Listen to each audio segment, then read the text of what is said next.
अगर आपसे कहा जाए कि आपकी माँ की जिंदगी का सवाल है तो आप अपनी जिद पे अड़े रहेंगे कि अपनी माँ की जिंदगी बचाएंगे? ये आप मुझे ना सर थोड़ा सा इमोशनल, मेरी माँ परेशान है।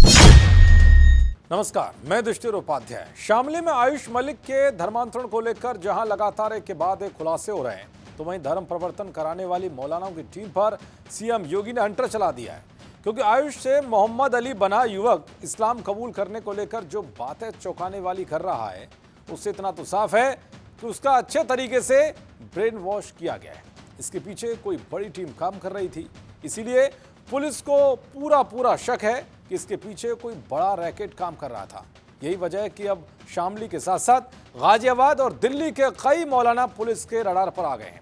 फरार चल रहे तीनों मौलानाओं और बाकी आरोपियों को पकड़ने के लिए पुलिस लगातार छापेमारी कर रही है। इतना ही नहीं, मामले की गंभीरता को देखते हुए पुलिस अब आयुष के पाकिस्तान और फिलिस्तीन कनेक्शन की भी जांच कर रही है।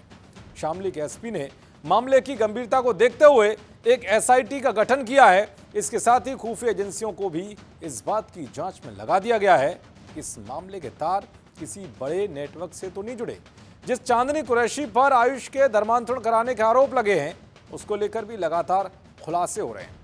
धर्म प्रवर्तन के मामले में चांदनी कुरैशी और उसके पिता इस्लाम कुरैशी को गिरफ्तार कर लिया गया है। आरोप है कि चांदनी ने आयुष मलिक को प्रेम जाल में फंसाकर साल 2023-24 में दिल्ली की जामा मस्जिद ले जाकर एक फर्जी निकाहनामा तैयार करवाया और इस्लाम में धर्मांतरण कराया।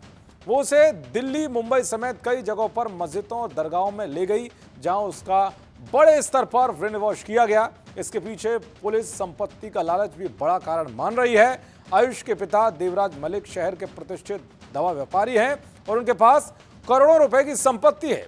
बताया जा रहा है कि जिस शोरूम में आयुष उर्फ मोहम्मद अली फिलहाल रहता है, उसकी कीमत करीब 20 करोड़ रुपए है, जबकि शामली और आसपास के इलाकों में परिवार की कुल संपत्ति 50 करोड़ रुपए से ज्यादा बताई जा रही है।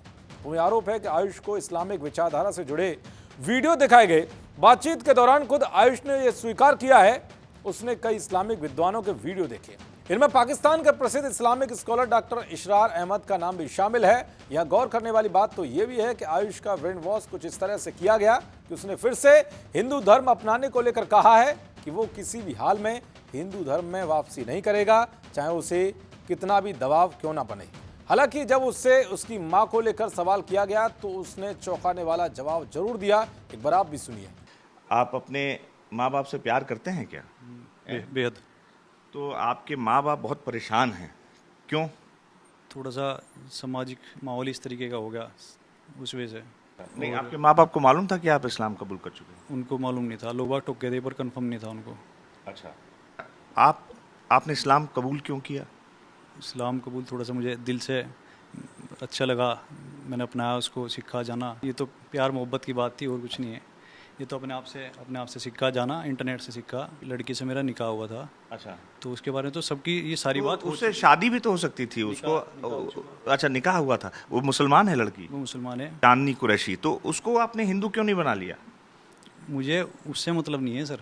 अगर आपसे कहा जाए कि आपकी माँ की जिंदगी का सवाल है तो आप अपनी जिद पे अड़े रहेंगे कि अपनी माँ की जिंदगी बचाएंगे? ये आप मुझे ना सर थोड़ा सा इमोशनली और वैसे जज कर रहे हैं। आपकी माँ परेशान है, आपको मालूम है ये बात? मेरी माँ परेशान है, पर मेरी माँ परेशान जब जाके हुई, जब इस तरह का माहौल बन गया। तो आप उस लड़की को कहिए कि हिंदू धर्म अपना ले। अब जाके मैं प्रेशराइज हो रहा कि तू हिंदू बन जा। दूसरी बात, दूसरी, अगर उसने अभी कुछ प्रेशर वगैरह उस पर ज़्यादा बना, उसने तो ये कह दिया कि अल्लाह मैं नहीं रहती लड़के के साथ में। अच्छा, नहीं रहेगी? हाँ, उसने ये कह दिया कि अल्लाह मैं नहीं रहती लड़के के साथ। तो सुना आपने किस तरह से आयुष का ब्रेन वॉश किया गया। उसका दिल तो मां की तरफ पसीज रहा है, लेकिन जैसे ही उसको वो बातें याद आती हैं जो मौलाना ब्रिगेड ने उसके दिमाग में ठूस ठूस कर भरी है, तो फिर इस्लाम की बातें करने लग जाता है। दरअसल आयुष और चांदनी कुरैशी की मुलाकात 2018 में हुई थी, जब आयुष के कंधे में चोट लगी थी। आयुष इलाज के लिए एक फिजियोथेरेपी सेंटर में जाता था, जहां चांदनी फिजियोथेरेपिस्ट का काम करती थी। वहीं दोनों की बातचीत हुई और फिर नंबर शेयर किए गए। इसके बाद आयुष जिम में जाता था, वहां भी चांदनी ने जिम ट्रेनर के रूप में काम करना शुरू किया। इसके अलावा चांदनी का भाई आयुष की दुकान पर सेल्समैन की नौकरी करने लगा। आयुष की दुकान पर अधिकतर सेल्समैन चांदनी के भाई के जानने वाले थे, जिसके बाद आयुष से चांदनी और उसके परिवार की नजदीकियां बढ़ गई और इसके बाद फिर बात निकाह और धर्मांतरण तक पहुंच गई। खैर, अब देखना यह होगा कि जो मौलाना पुलिस के रडार पर आए हैं उनसे पूछताछ में क्या कुछ खुलासे होते हैं। देखते रहिए जी न्यूज़। नमस्कार।